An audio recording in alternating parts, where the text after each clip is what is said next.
بعض ګناهونه دي چې د نیک اعمال د ختمي د نیک اعمال بدل ختمي او په دې کې ورته یو حدیث وایم او ډېر عجیب حدیث دی. ثوبان رضی الله عنه حدیث دی وایي ما د رسول صلی الله علیه وسلم نه اورېدلي دي لأعلمن أقواما من أمتي وایي ما ته د خپل امت کې داسې قومونه او داسې خلک معلوم دي یأتون یوم القیامه بحسنات د قیامت پر ورځ به ورسره ډېر ښې نیکیانې راځي سمې نیکیانې به ورسره دا ټولې به راوړي ښه دا نیکیانې به څومره امثال جبال تهامه تهامه یو غر دی غټ غر دی وایي د دې غر مره نیکیانې به دوی راوړي الله سبحانه وتعالی به دا نیکیانې د ده داسې والوځي لکه مالوچ چې الوځي هباء منثورا بالکل به دا نیکیانې ختمې کړي. قال ثوبان نو ثوبان رسول صلی الله علیه وسلم یا رسول الله صفهم لنا جلهم لنا ویا رسول الله موږ ته بیان کړه دا څوک دي موږ ته اوصاف وښایه چې موږ ته ځان لرې ساتي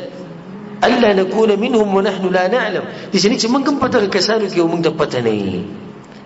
کله چې دا حدیث مو وي که ستاسو په زړه کې ایمان و تاسو وی خو ستاسو په زړه کې هم دا سوچ راغلی چې دې چې موږ په دغه خلکو کې نه یو.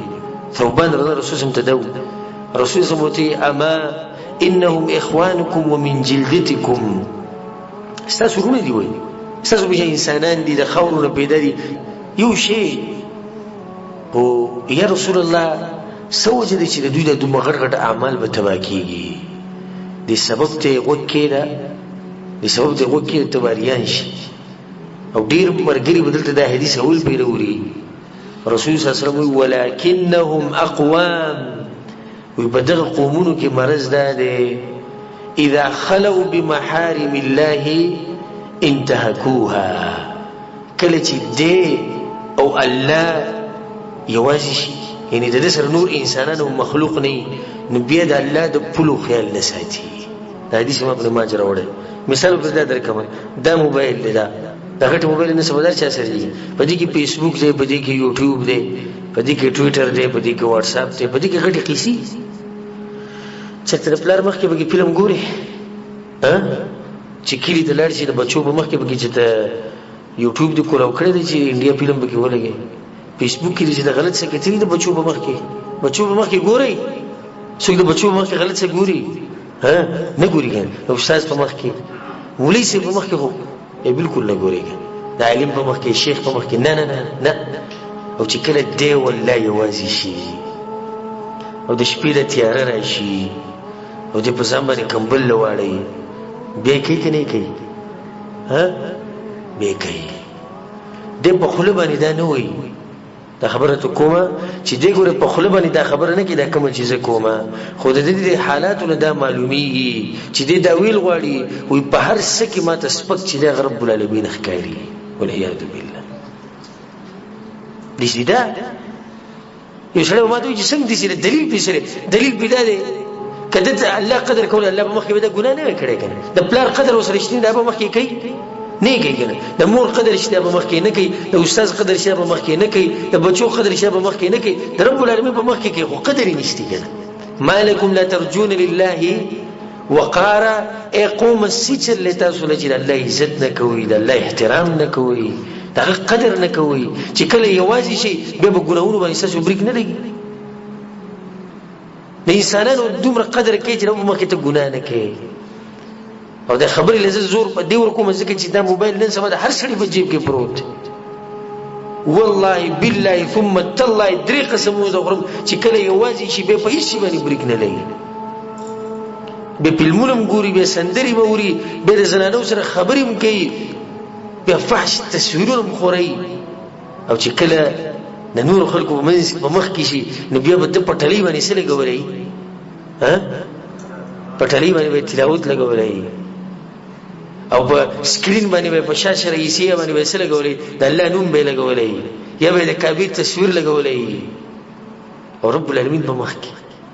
عثمان ابن عفان رضی الله عنه دغه مبارک درځي چې ما چرته